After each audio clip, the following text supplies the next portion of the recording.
ऐसे technical issues थे, तो इसके कारण हम इतना टाइम लग रहा है. तो first of all I would like to welcome everybody who has logged in into this presentation, and I hope everybody is safe during these testing times. We are trying to record this video and hopefully we'll try and share it among all those who are interested. We are not allowing any person to speak during the presentation, but if anybody has any questions, they can write it in the chat box, and I will try and answer them at the end of the presentation. So my presentation is basically on management of asthma, COPD, and how to take precautions and what precautions to take during this COVID era के जो हम आजकल COVID का दौर चल रहा है कि इसमें हम ये अस्थमा COPD में क्या प्रॉब्लम फेस करते हैं, उसको कैसे हम हैंडल कर सकते हैं. So I just want to tell you कि जो रेस्पिरेटरी सिस्टम है, आप सबको एक जो लोगों को टेक्निकल नहीं पता है, क्योंकि बेसिकली पेशेंट्स के लिए मैं ये प्रेजेंटेशन दे रहा हूँ. सो this is the respiratory system. इसके देख सकते हैं कि नाक से शुरू होकर नेजल कैविटी के थ्रू फेरेंक्स, लैरिंक्स, जो विंड पाइप या ट्रेकिया कहते हैं, उससे राइट लंग और लेफ्ट लंग को एयर सप्लाई होती है. जो लंग का जो क्लोजअप है, उसमें आगे फर्दर ऐसे जो हमारे विंड पाइप्स हैं, they keep on dividing. Primary bronchus, secondary bronchus, terminal bronchus, ऐसे 22 बार 22 टाइम्स ये हमारी ये डिवाइड करती हैं, और एंड में जाके जो ये लंग सैक्स हैं बिल्कुल अंगूर के गुच्छों की तरह, these are the places where the air is exchanged.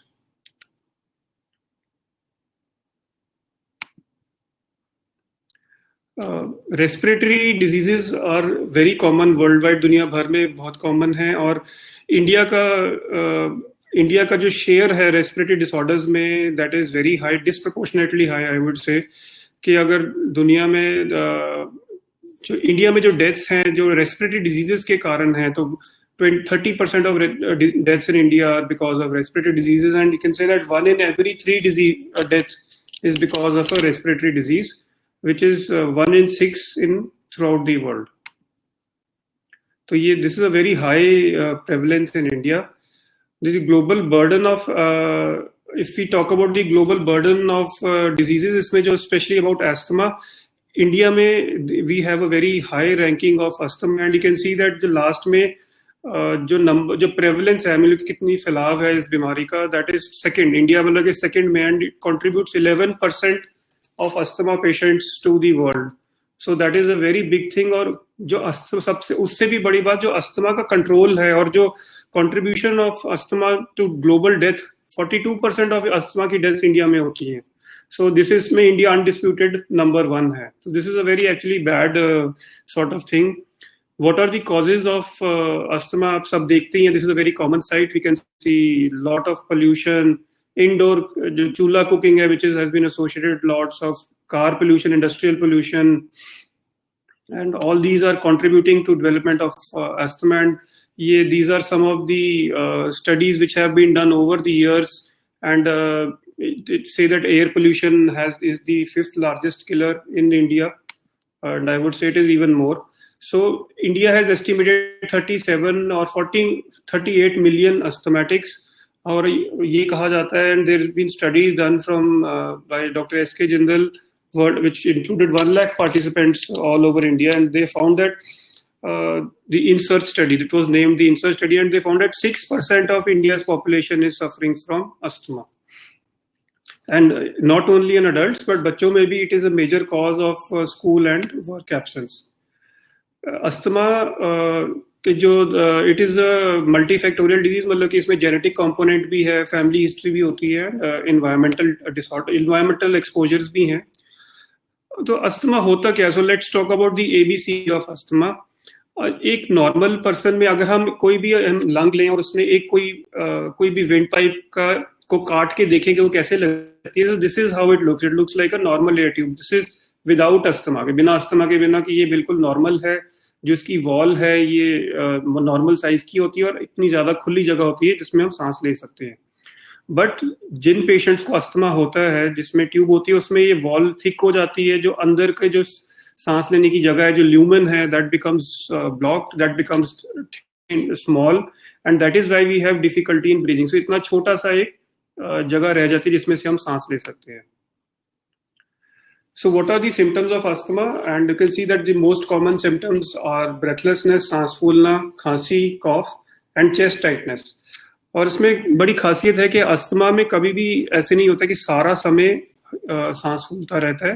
This is episodic, मतलब कि कुछ दिनों के लिए प्रॉब्लम रहेगी या एक दिन में भी कई बार ऐसे होता है कि प्रॉब्लम होती है, कई बार बिल्कुल ठीक होते हैं. जब नॉर्मल होते हैं तो we can feel that we are almost normal, हमें कोई प्रॉब्लम ही नहीं है. लेकिन जब प्रॉब्लम होती है that become significant. Early morning awakening होती है for very because from specially from 2 AM to 5 AM, because उस समय वैसे ही रूटीन में जो हमारे एयरवेज हैं वो नैरो साइज में होते हैं और अस्थमा के केसेस में उसी समय मैक्सिमम प्रॉब्लम्स होते हैं, तो ये इश्यूज आते हैं. और बच्चों में in children only symptom may be coughing at night और only coughing specially in the night and specially after physical activity. जो बच्चे सिर्फ खांसी करते हैं उनको भी अस्थमा हो सकता है. बच्चों में आमतौर पे ब्रेथलेसनेस कम होती है, अस्थमा ही ज्यादा होता है. तो अस्थमा में हम हमेशा यही बोलते हैं कि कई ऐसी चीजें हैं, कई ट्रिगर्स हैं जिसके कारण अस्थमा क्या कहते हैं बढ़ सकता है या जो उसको स्टार्ट कर सकता है. हमें ये चीज ध्यान रखना पड़ेगा कि मोस्टली ये प्रॉब्लम्स जो ट्रिगर्स होते हैं अस्थमा के वो हवा में होते हैं. They are not in the food, they are not anywhere else. जो हम आमतौर पे कहते हैं कि खाने पीने का क्या परहेज रख सकते हैं, इट इज उससे कोई फर्क नहीं पड़ता, but it is mainly about कि हम सांस क्या लेते हैं, हवा में क्या क्वालिटी है उससे फर्क पड़ता है. तो आप देख सकते हैं कि डस्ट, धूल मिट्टी, जो डस्ट माइट्स है जो एक खास तौर पे very important factor for triggering asthma. जो किसी भी जो घर में गद्दे, मैट्रेसेस, पिलोज, कर्टन्स, पुराने कपड़े कुछ भी हों उसमें ये छोटे छोटे जो माइक्रोस्कोपिक लेवल पे डस्ट माइट्स होते हैं, कीड़े होते हैं, they start eating those things and within 6 months of buying them people say that almost 50% of that thing is converted is full of these dust mites and their excreta, their body parts, all those things. फिर animals जैसे specially pets का जो dander होता है जो उनके फर से ये उड़ता है. pollen from plants, specially pollination जब होती है specially in spring time, we can see that Chandigarh में एंड आसपास के एरियाज में जो भी which are sort of which share the same climate, उनमें from February to April and from September to November ये प्रॉब्लम बड़ी रहती है, स्पेशली जो स्प्रिंग के टाइम पे जो पॉलिनेशन होती है प्लांट से. So that is a very important cause of asthma attacks. And we had some one patient from Himachal and he used to have asthma attack whenever there was pollen from the pine trees. So the ground under the pine trees would be actually full of pollen and there will be a yellow layer of flowers there, and this patient used to have very severe attacks. Then in mold or fungus on damp walls, cold air is very common cause of asthma, especially in winters. Strong smell, smoking, firecrackers, patake jalate hain, industrial smoke, etc. So these are all triggers. These are not the causes of asthma. ये जिस person को asthma है उसमें अगर इन चीजों से exposure हो जाए तो उनका एकदम अस्थमा का अटैक आ सकता है. सो रिस्क फैक्टर्स क्या है कि अस्थमा क्यों होता है कि जो नॉन मॉडिफाइबल है जिसको हम चेंज नहीं कर सकते. एक तो जो हमारी जेनेटिक्स है, एज है, मतलब यूजुअली बच्चों में ज्यादा होता है, as they grow up it sort of decreases. और साथ में फैमिली हिस्ट्री है जिन लोगों को अस्थमा की, तो उनमें डेफिनेटली अस्थमा के चांसेस ज्यादा होते हैं. But some things are modifiable जो हम कंट्रोल कर सकते हैं. फॉर एग्जांपल स्मोकिंग, जो बायोमास फ्यूल है, जो चूल्हा जलाते हैं, इंडोर एयर पोल्यूशन जिसको हम कहते हैं कि there is lot of burning air, बंद कमरे में चूल्हे पे काम करते हैं, उससे अस्थमा वर्सन हो सकता है. Occupational exposure to smoke and other things, recurrent infections and obesity is also has been linked to the development of asthma.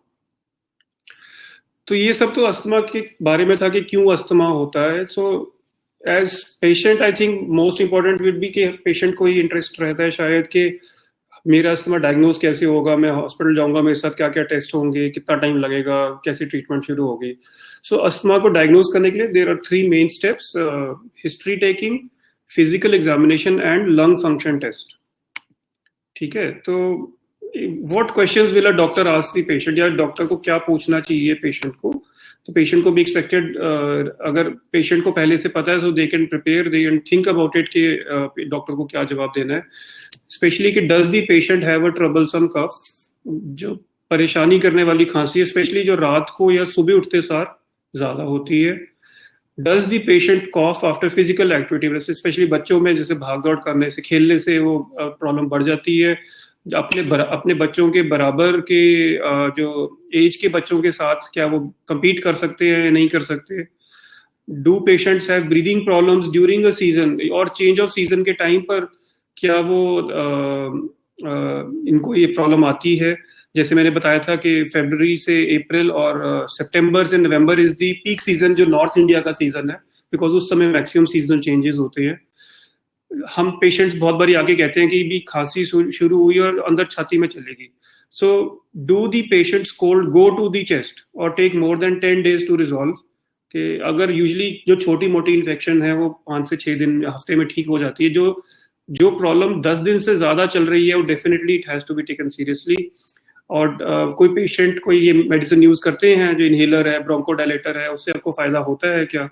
तो ये सब सवाल doctor will ask you. Plus कि आपकी फैमिली में किसी और को कोई अस्थमा है, एलर्जी है, बार बार खांसी जुकाम होता है। तो ये तो एग्जामिन हिस्ट्री के बारे में था। तो let's talk about the lung function test. तो लंग फंक्शन टेस्ट अस्थमा में बेसिकली 2 टाइप के होते हैं, one is spirometry and second is peak flow meter. ठीक है, तो जो स्पायरोमेट्री है वो it is a bigger test, it is more accurate definitely, but उसकी इश्यूज रहते हैं कि it cannot be performed every time. जब पेशेंट आता है फर्स्ट टाइम तो करना जरूरी है, एंड एट रेगुलर इंटरवल्स में भी 6 months और 1 year डिपेंडिंग ऑन कितनी प्रॉब्लम है पेशेंट को, it should be repeated check करने के लिए। जो स्टेबल पेशेंट्स हैं उनके लिए हम कम करते हैं, और जो थोड़े से अनस्टेबल पेशेंट्स हैं उनके लिए बार बार रिपीट करना पड़ता है, ताकि हमें रिपीटेड वैल्यूज मिलती रहे if we want to change, so that we can titrate the therapy, हम अपनी थेरेपी मेंटेन कर सकते हैं। पर सेकेंड थिंग है जो ये पीक फ्लो मीटर है, इसको अस्थमा थर्मोमीटर भी कहा जाता है, because it can be used by patients also. ठीक है, just before this on how to use it, I would like to tell you about this study कि इंडिया में 75% of asthma patients have never had a lung function test. So कितनी हैरानी की बात है कि लोग कि टेस्ट के बिना ही ट्रीटमेंट चल रही है, या किसी को पता ही नहीं कि ये बीमारी होती भी है या नहीं होती, क्या है, बिना टेस्ट के। और ये एक बारी तो लंग फंक्शन टेस्ट हर अस्थमेटिक पेशेंट को का होना ही चाहिए, ताकि पता चल सके हमें कि आगे जाके क्या प्रॉब्लम्स आ सकती हैं। जो एक पीक फ्लो मीटर है उसके ऊपर एक स्केल बनी होती है, मैं एक बारी फिर से स्लाइड दिखा देता हूँ, एंड यू कैन सी कि ये एक स्केल बनी हुई है। इसमें जब भी पेशेंट फूंक मारेंगे इसमें एक लेवल पे आ जाएगा। तो हर पेशेंट की एक अपनी नॉर्मल वैल्यू होती है, एक नॉर्मल पर्सन की भी एक नॉर्मल वैल्यू है। अस्थमा के केस में इसकी जो वैल्यू है दैट फॉल्स डाउन, तो गिर जाती है। ठीक है, तो अगर जिन लोगों को अस्थमा है वो इसको यूज कर सकते हैं, मशीन को अपनी क्या कहते हैं इसे, यूज कर सकते हैं अपनी कंट्रोल को मॉनिटर करने के लिए। तो इसको जैसे 2 बारी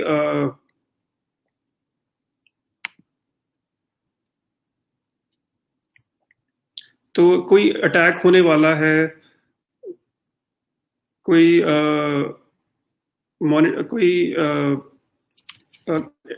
मेडिसिन कैसे यूज करनी है, इस सब चीजों के लिए इसको यूज किया जाता है। तो यूजुअली हम पेशेंट्स को एडवाइस करते हैं कि आप सुबह शाम इसको करिए और अपनी वैल्यूज नोट करिए। इसके लिए पेशेंट्स को वो बनाना पड़ता है, क्या कहते हैं, एक चार्ट, एक टेबल में इसको मेंटेन करना पड़ता है कि कितनी वैल्यूज हैं। उसके बेसिस पे उसका रिकॉर्ड देके हम ये डिसाइड कर सकते हैं कि क्या इश्यूज आ रहे हैं। So how to treat asthma और मैनेज अस्थमा, तो वो था एक, हमने ये डिसाइड कर लिया कि पेशेंट्स को कैसे डायग्नोज कैसे करना है, अस्थमा क्यों होता है, अब ट्रीटमेंट कैसे करनी है अस्थमेटिक पेशेंट्स की। अस्थमा ट्रीटमेंट इस ट्रायंगल में ही घूमती है। जो अस्थमा की जो मेन प्रॉब्लम है, इन्फ्लेमेशन, ब्रोंकोकंस्ट्रिक्शन। जो ट्रेडिशनल ट्रीटमेंट है कि वो कभी कभार जब प्रॉब्लम हो तभी ही पेशेंट को ट्रीटमेंट दी जाए, जैसे कि ये आमतौर पर पेशेंट्स सैल्ब्यूटामॉल या अस्थलिन या इस तरह की बीमारियां, इस तरह की दवाइयां लेते हैं। उसमें प्रॉब्लम क्या होती है कि जैसे ही वो ट्रीटमेंट लेते हैं कुछ देर के लिए तो उनको आराम आ जाता है, बट जो इन्फ्लेमेशन है, जो अंडरलाइंग सूजन है, वो चलती रहती है। जो आइडियल ट्रीटमेंट है वो ऐसी ट्रीटमेंट होनी चाहिए जो पेशेंट को नॉर्मल में ले आए, जो उसके लंग्स को, उसकी सांस की जो पाइप्स है उनको खोल दे। वो नहीं होएगा तब तक पेशेंट को बार बार प्रॉब्लम होती रहेगी। अब हर पेशेंट का ये सवाल होता है कि ये ट्रीटमेंट बेटर है या ये ट्रीटमेंट बेटर है, इनहेलेशन थेरेपी, इनहेलर थेरेपी जरूरी है, इनहेलर थेरेपी लेनी चाहिए या नहीं लेनी चाहिए। तो सॉरी, यस, हाँ, तो अगर हम कंपेयर करें जो सेम मेडिसिन टैबलेट्स में है वही सेम मेडिसिन इनहेलर्स में होती है। इनहेल डोज है जो उसकी जरूरत है, जो उसकी डोज है वो कम होता है, ओरल मेडिसिन का हाई होता है। There is a speed of onset, कितनी फास्ट वो मेडिसिन एक्ट करती है वो इनहेल्ड थेरेपी में ज्यादा है, ओरल में स्लो है। साइड इफेक्ट्स, मेजर डिफरेंस है कि इनहेल्ड में स्लो, बहुत ही कम साइड इफेक्ट्स होते हैं, ओरल में बहुत सारे साइड इफेक्ट्स हैं। इसको लेना आसान है नेल्ड थेरेपी को, हालांकि गोली लेना भी आसान है। लेंथ ऑफ एक्शन बराबर है, बट जो असर करती है जो इनहेलर है वो सीधा जाके लंग्स में करता है जहां पर उसको जरूरत है, वाइल जो गोली है वो बिल्कुल राउंड अबाउट वे से पहले पेट में जाएगी, वहां से घुलेगी, ब्लड में घूमेगी, फिर लंग्स में आके एक्शन करती है। सो फॉर एग्जाम्पल, अगर हम एक अस्तलिन की जो गोली आमतौर पे मिलती है वो 4 mg या 2 मिलीग्राम्स की मिलती है, which is actually equal to 4000 micrograms. और आमतौर पे हम जो अस्तलिन पफ यूज करते हैं कोई इमरजेंसी में 100 माइक्रोग्राम्स का है, तो अगर 2 बार ही ले तो 200 माइक्रोग्राम्स का है। तो यू कैन सी कि जो इनहेलेशन थेरेपी है उसको 20 टाइम्स लेस मेडिसिन या लेस दवाई पे, लेस ड्रग पे उतना ही या उससे बेटर इफेक्ट आता है, and with less side effects और minimal side effects. Excuse me. तो हम ये देख सकते हैं कि कितना मेजर डिफरेंस है इनहेल्ड थेरेपी और ओरल थेरेपी में। इसी कारण से मोस्ट ड्रग कंपनीज ने या सारी जो प्रोफेशनल सोसाइटीज हैं जो इसकी अस्थमा ट्रीटमेंट में को हैंडल करती हैं या उसके लिए रिकमेंडेशंस देते हैं, so they have stopped recommending tablets for control of asthma. और यू कैन सी मैं आगे दिखाऊंगा भी गाइडेंस, सब जगह इनहेल्ड ब्रोंकोडायलेटर्स जो इनहेलेशन टेक्निक से यूज करते हैं वही रिकमेंडेड है। तो अस्थमा में basically there are 2 problems. One is spasm, मतलब कि जो ऐसे टाइट हो जाते हैं एयरवे, स्पाज्म हो जाता है, एंड सेकंड इज स्वेलिंग, सूजन बढ़ गई है, कि जैसे पहले सांस की नली खुली थी, अगर आप मेरा हाथ देख सकते हैं इतनी बड़ी खुली थी, ऐसे सूज के इतनी मोटी हो गई है उसकी दोबारा सूजन हो जाती है। तो जो स्पाज्म होता है, जो टाइट हो जाती है, उसको खोलने के लिए हमें एक ब्रोंकोडायलेटर चाहिए जिसको ब्रोंकस डायलेट हो जाए, मतलब खुल जाए। और जो स्वेलिंग को खत्म करने के लिए हमें एक प्रिवेंटर मेडिसिन चाहिए जो सूजन कम कर दे, कि सूजन को जाने में टाइम लगता है। जो स्पाज्म और या उसकी जो सांस की नली टाइट है उसको खोलने, उसको डायलेट करने में कम टाइम लगता है, बल्कि सूजन को जाने में काफी ज्यादा टाइम लग जाता है। तो जो रिलीवर्स कौन से होते हैं? रिलीवर्स होते हैं जो स्पाज्म खोलते हैं, उसमें स्पेशली जो हम शॉर्ट एक्टिंग बीटा एगोनिस्ट या लॉन्ग एक्टिंग बीटा एगोनिस्ट कहते हैं, उसमें जो कॉमन दवाई होती है वो है सैल्ब्यूटामॉल, कॉमनली उसे अस्तलिन कहा जाता है, और जो लॉन्गर एक्टिंग दवाई है फॉर्मिट्रॉल। इसमें फटाफट there is quick relief of symptoms. इसको हम इमरजेंसी तौर पे इन मेडिसिन को यूज करते हैं जब ज्यादा दिक्कत हो रही है। आप लोगों ने, जैसे किसी को अस्थमा का अटैक होता है, उनको आपको पता होगा कि हम उनको नेबुलाइजेशन भी देते हैं जब बहुत ज्यादा जरूरत होती है, तो उसको हम ड्यूलिन से देते हैं। तो that is also combination of short acting beta 2 agonist medicine है, जो बड़ी जल्दी ही इसका रिस्पॉन्स आ जाता है, और उनका रिस्पॉन्स बड़ी जल्दी खत्म भी हो जाता है, इसलिए हम अकेली उससे ट्रीटमेंट नहीं दे सकते। तो सेकंड जो पार्ट होता है वो एक कंट्रोलर होता है या प्रिवेंटर होता है, ताकि फ्यूचर में प्रॉब्लम ना हो। तो इसमें जो स्टीरॉइड्स है या इनहेल्ड स्टीरॉइड्स है उनको यूज किया जाता है। ये फ्यूचर में प्रॉब्लम्स जो बढ़ती हैं उसको प्रिवेंट करते हैं और उसको कंट्रोल करते हैं। ये थोड़ा धीरे एक्ट करते हैं, जो हमने देखा था पहली स्लाइड में, स्वेलिंग को रिड्यूस करते हैं। इनको रेगुलर बेसिस पे देंगे तो वो चीज स्वेलिंग धीरे धीरे खत्म हो जाती है और पेशेंट इनहेलर अपनी या ट्रीटमेंट बंद कर सकता है। जो अस्थमा की ट्रीटमेंट है वो इस चक्रव्यूह में घूमती रहती है। यू कैन सी के सबसे पहले हम एडजस्ट करेंगे, डायग्नोसिस बनाएंगे, सिम्टम्स को कंट्रोल करेंगे, इनहेलर टेक्निक समझाएंगे, पेशेंट की प्रेफरेंसेस नोट करेंगे कि उनको कुछ चाहिए या उनकी क्या एक्सपेक्टेशंस हैं, फिर ट्रीटमेंट उस हिसाब से एडजस्टमेंट की जाती है कि what are the give the medicine, what are non pharmacological strategies, कोई मॉडिफाइबल रिस्क फैक्टर्स हैं, कोई थोड़ा मोटापा है उसको हम एडवाइस करें कि आप कम कीजिए, स्मोकिंग बंद कीजिए, ऑल दोज थिंग्स। फिर रिस्पॉन्स देखा जाता है कि पेशेंट्स के सिम्टम्स, एक्सेसरबेशन के साइड इफेक्ट, सेटिस्फेक्शन कितनी हो और लंग फंक्शन देख के कि कैसा चल रहा है। इसी तरह से ये सर्कल घूमता रहता है। तो ये एक सबसे जो वर्ल्ड वाइड जिसको फॉलो किया जाता है, दिस इज जीना गाइडलाइंस हम कहते हैं अस्थमा कंट्रोल के लिए। इसमें स्टेप वाइज ट्रीटमेंट है, इसमें अलग अलग स्टेप्स हैं, स्टेप 1 2 3 4 5। मैं आपको ये समझाने की कोशिश नहीं करूंगा, पर मैं बस एक ये चीज पॉइंट करना चाहता हूँ कि हर स्टेप पे जो ये लिखा हुआ है या इनहेल्ड स्टीरॉइड्स और इनहेल्ड बीटा एगोनिस्ट ही रिकमेंडेड है।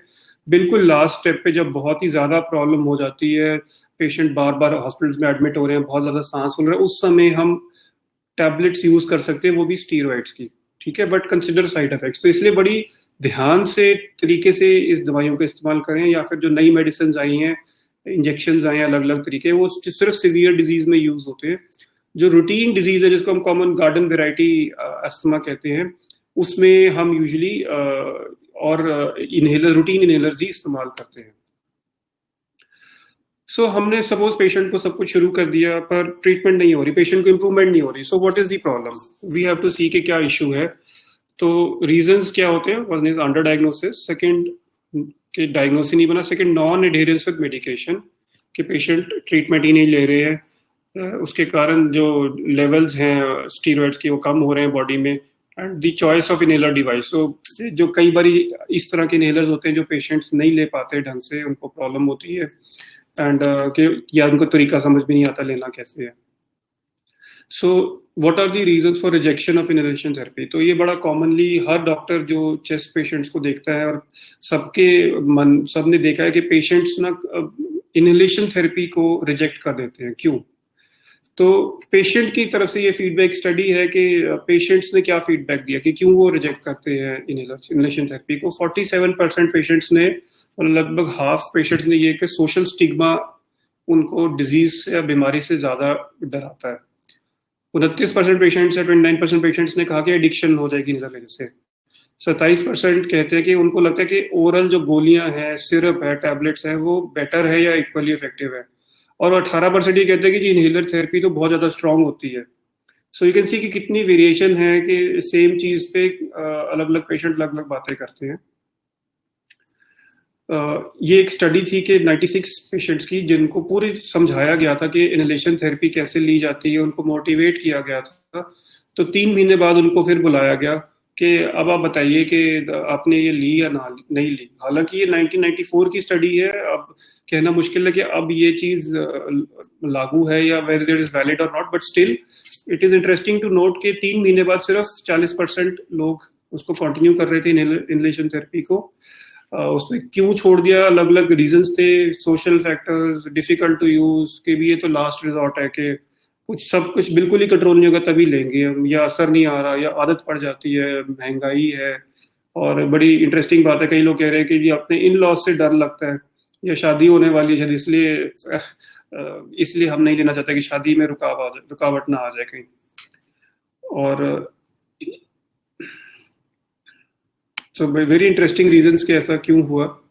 और ये एक और स्टडी है कि जो 140 पेशेंट्स को एक क्वेश्चनेयर दिया गया था कि आपने इनहेलेशन थेरेपी क्यों छोड़ दी। तो इसमें इन्होंने देखा था कि oral medicine was preferred bye 62%, while inhalation therapy was preferred by only 36%, and 62% of patients को alternative system of medicine का इस्तेमाल करना पसंद था, जैसे कि योग, जैसे कि होम्योपैथी या Ayurveda.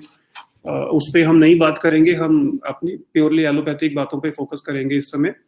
So what were the reasons for discontinuing inhalation therapy? ये एक तो महंगाई है, सेकेंड की भूल गए जी लेना, तीसरा की पसंद नहीं है या समझ में नहीं आया, या बस मिलती नहीं जल्दी कि स्टिग्मा हमारे के साथ हो जाता है। तो ये 2013 की स्टडी थी। तो ये क्या कहते हैं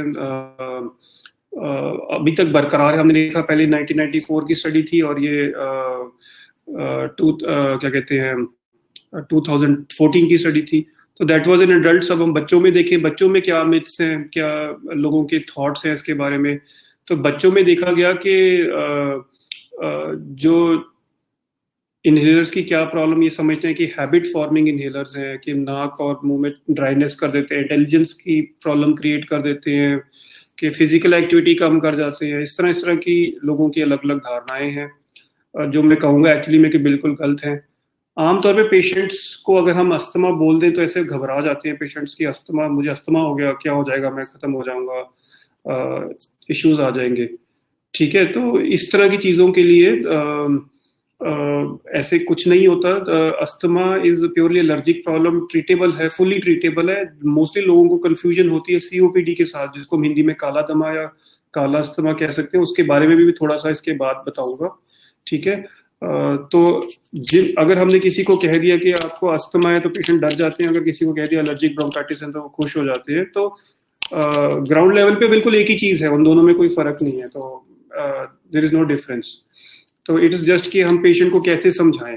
अगर एलर्जिक ब्रोंकाइटिस है तो पेशेंट्स खुश होते हैं। तो पेरेंट्स को बच्चों के लिए क्या सोचते हैं कि अस्थमा क्या है, कि उनको 54% को तो लगता है कि अस्थमा है ही नहीं है, सिर्फ एलर्जी है, या कोई एलर्जी अस्थमा है जिसको इनहेलर नहीं लेने चाहिए। ऑल दीज थिंग्स लोगों के अपने अपने एटीट्यूड्स है। So patient counselling is a very important part of asthma treatment, जैसे मैंने बताया ही था। पेशेंट्स को, अब जैसे मैंने बताया कि स्टीरॉइड्स एक बड़ा मेजर उसका सॉर्ट ऑफ क्या कहते हैं पार्ट है, but patient don't like steroids. Why? क्योंकि मोस्टली उन्होंने सुना होता है, जो जिन लोगों को साइड इफेक्ट्स हुए हैं वो उनको सिस्टेमिक स्टीरॉइड, मतलब जब उनको गोलियां दी गई थी उससे साइड इफेक्ट्स होते हैं। वो किसी ने सुन लिया, एक धारणा बन गई कि भी ये तो एथलेटिक्स को, जो एथलीट्स होते हैं वो बैड सब्सटेंस लेते हैं, तो इस तरह की चीजें सोच के स्टीरॉइड्स पसंद नहीं है। पर जो स्टीरॉइड्स, जो गोलियां दी जाती है, सिस्टेमिक स्टीरॉइड्स देते हैं, उनके साइड इफेक्ट्स होते हैं। जो लोकल स्टीरॉइड्स है, फॉर एग्जांपल जो इनहेल थेरेपी में दी जाती हैं, that are very safe. Even हम प्रेगनेंसी में, बच्चों में, किसी में भी कोई कभी कॉम्प्लिकेशन नहीं आती है। एंड ये एक बड़ी मेजर स्टडी थी जो एक बड़ी फेमस जर्नल में पब्लिश थी, new England journal of medicine. इसमें ये स्टीरॉइड्स लेके कंपेयर किया गया कि टारगेट हाइट और मेजर्ड हाइट में कितना डिफरेंस था, और ये नोट किया गया कि कोई भी डिफरेंस नहीं रहा है स्टीरॉइड्स के लेने के कारण, इनहेल्ड स्टीरॉइड्स लेने के कारण बच्चों की फाइनल हाइट में। तो बच्चों में बिल्कुल ही ये सेफ है। सो मैं यही कहना चाहूंगा कि इसमें ना कोई एडिक्शन है, ना कोई डिपेंडेंस है, ना कोई ऐसी नेसेसिटी नहीं है। बट आपको ये पेशेंट के लिए ये मेडिसिन जरूरी है, बिकॉज इसमें आप बेस्ट हेल्थ में रहेंगे एंड आपको कॉम्प्लिकेशन के चांसेस कम हो जाएंगे, और आप और या आपके बच्चे जो अगर है वो एज नॉर्मल लाइफ जी पाएंगे। ठीक, तो ये था अस्थमा के बारे में। मैं शॉर्ट सी प्रेजेंटेशन एक सीओपीडी या क्रॉनिक ऑब्स्ट्रक्टिव पल्मोनरी डिजीज के बारे में करूंगा, और थोड़ा सा फिर कोविड के बारे में करूंगा। और अगर किसी के सवाल हैं तो दे कैन राइट डाउन। मैं देख रहा हूँ कि कुछ लोग लिख रहे हैं, so I will try and answer them at the end. तो सीओपीडी एक क्रॉनिक ऑब्स्ट्रक्टिव पल्मोनरी डिजीज है, जो इन शब्दों के पहले नाम जोड़ के सीओपीडी बनाया गया है। ये इसको हिंदी में हम काला दमा कह सकते हैं। ये एक बीमारी है जो प्रोग्रेसिव है, मतलब जो फेफड़ों को इफेक्ट करती है और धीरे धीरे फेफड़े खराब हो जाते हैं, जो अस्थमा में नहीं होते।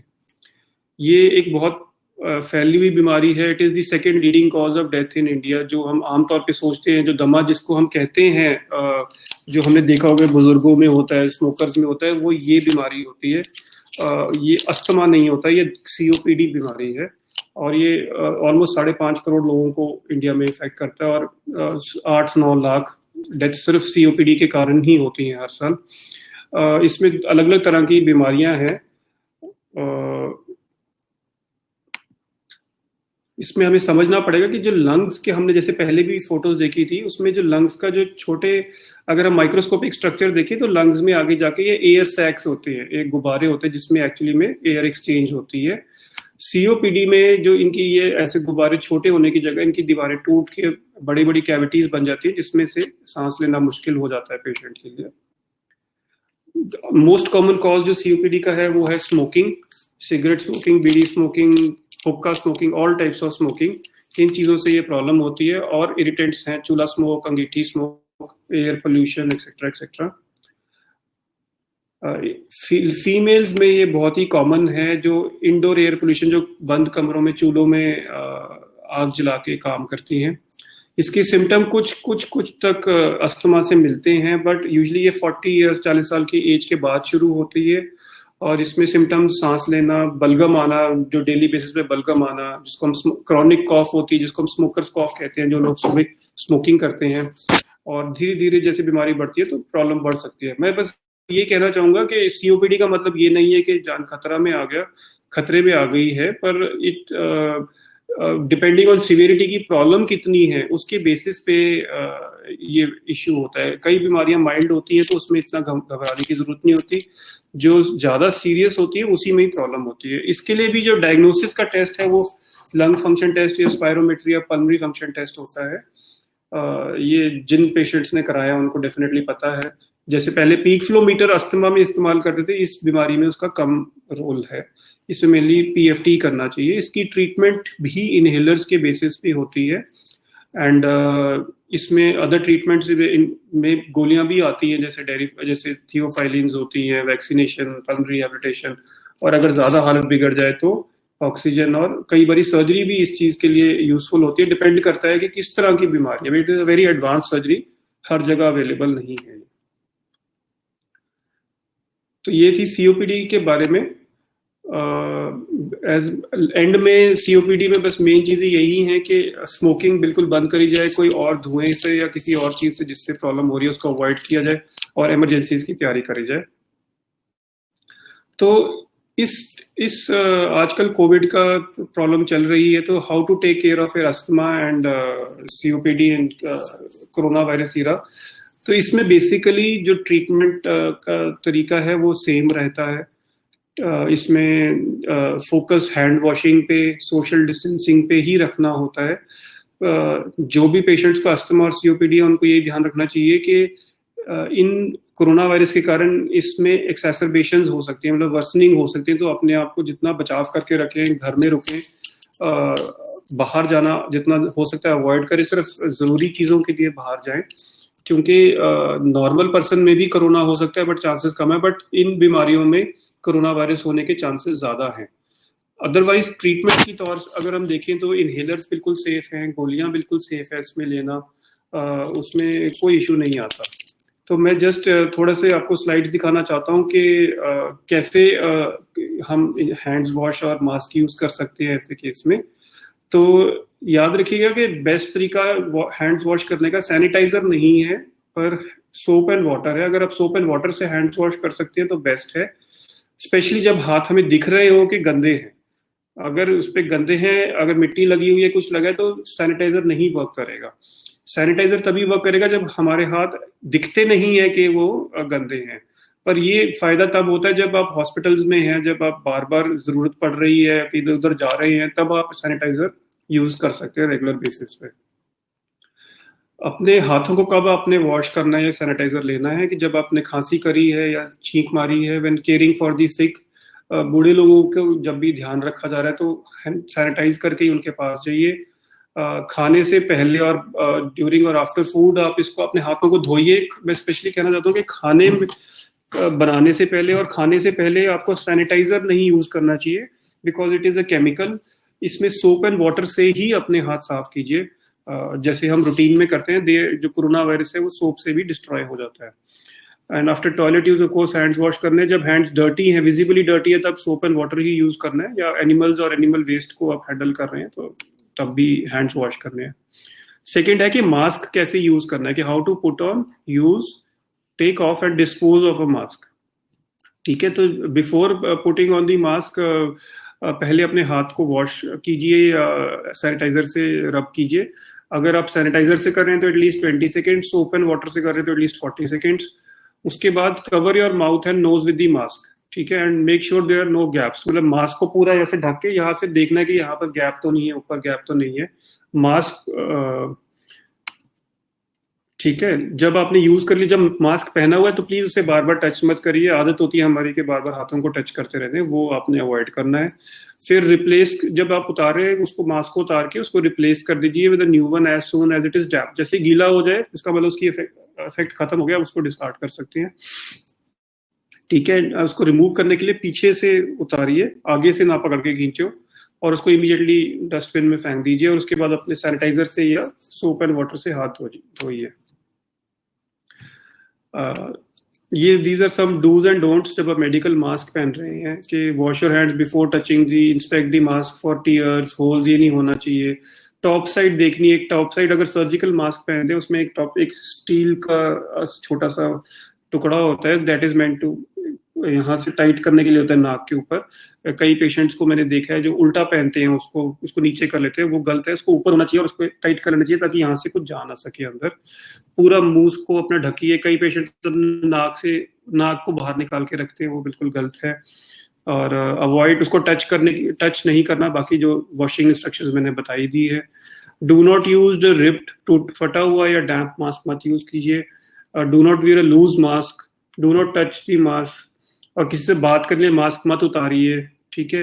And do not leave your mask, एक बार उतार के ऐसे नहीं कि कहीं छोड़ दीजिए, और उसको बार बार रीयूज मत करिए। और ये याद रखिए कि mask is not the only safety, कि आपको एटलीस्ट सोशल डिस्टेंसिंग उतनी ही इम्पोर्टेंट है जितना मास्क है। और इवन अगर आप मास्क नहीं भी बाई चांस पहना, तो अगर आप थोड़ी दूरी रखेंगे, 2 मीटर की दूरी रखेंगे, तब भी आपकी सेफ्टी बहुत बनी रहती है। And this is just a myth, क्योंकि अब गर्मियां आने वाली हैं, तो just wanted to tell patients that you can catch covid no matter how sunny और हॉट द वेदर इज। तो डरने की बात नहीं है, but I would request everybody के keep on taking all precautions जहां तक हो सके, जब तक ये बीमारी खत्म नहीं हो जाती। We should be alert. पर फिर भी डरने की बात नहीं है, मतलब पैनिक होने की बात नहीं है, क्योंकि जो हमारे एरिया में स्पेशली देखा गया, इंडिया ओवरऑल में भी इसका जो इन्फेक्शन फैल जाती है बट बीमारी नहीं बनती है उससे। ये देखा गया कि दुनिया भर में जितनी भी इन्फेक्शंस हुई हैं उसमें इंडिया में रेट बहुत कम है, और डेथ का रेट तो बहुत ही कम है। इवन सीवियर इन्फेक्शंस का रेट कम है, डेथ का रेट और भी कम है। तो हम अपनी तरफ से प्रिकॉशंस लें, बट पैनिक ना करें, घबराएं ना, क्योंकि उससे और प्रॉब्लम्स होती हैं। धन्यवाद, थैंक यू। और थोड़े बहुत मेरे लिए क्वेश्चंस आए हैं। अगर किसी और को कोई क्वेश्चंस हैं तो मैं, कई लोग टाइप कर रहे हैं, मैं जवाब दे दूंगा। एक किसी का क्वेश्चन आया है COPD को लेके, कि उनको ये दवाइयाँ चल रही हैं। जी सरोज जी, ये मैं आपको कहना चाहूँगा कि ये जो आप दवाइयाँ ले रहे हैं ये COPD के लिए नहीं है।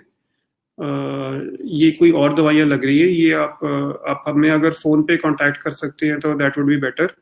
मेरे ख्याल से आपको COPD नहीं है, आपको कोई और बीमारी है। वो फ़ोन पे आप कांटेक्ट करेंगे तो, या आप आके दिखाएंगे तो हम आपको उसमें हेल्प कर सकते हैं।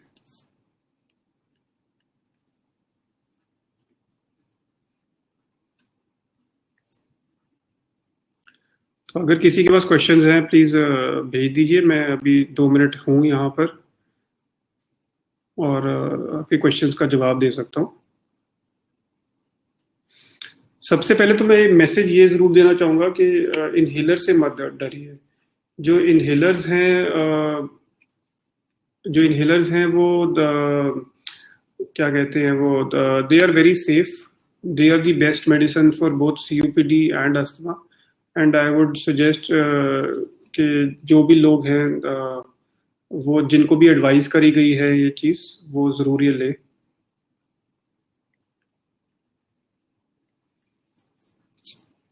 आई थिंक एक पेशेंट टाइप कर रहे हैं, थोड़ा सा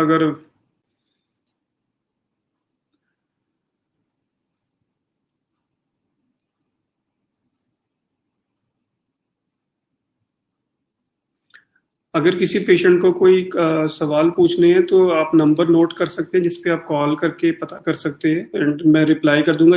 हो सकता है इमीडिएटली मैं ना रिप्लाई कर पाऊँ, बट अगर आज भी क्वेश्चन आप भेज देंगे, व्हाट्सएप कर देंगे, तो मैं कल तक जरूर रिप्लाई कर दूंगा। आप लिख लीजिए 9779030507।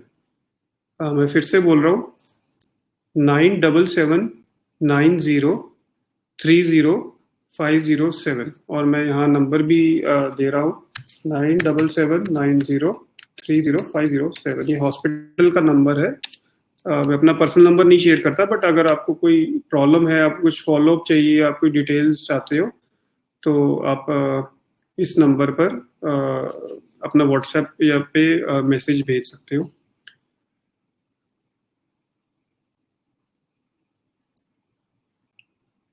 आई थिंक अब किसी के कोई सवाल जवाब मैंने दे दिए हैं, तो धन्यवाद आप सबका, नमस्कार, और आपका दिन सुखद रहे, and hope you are safe during this covid epidemic. Thank you.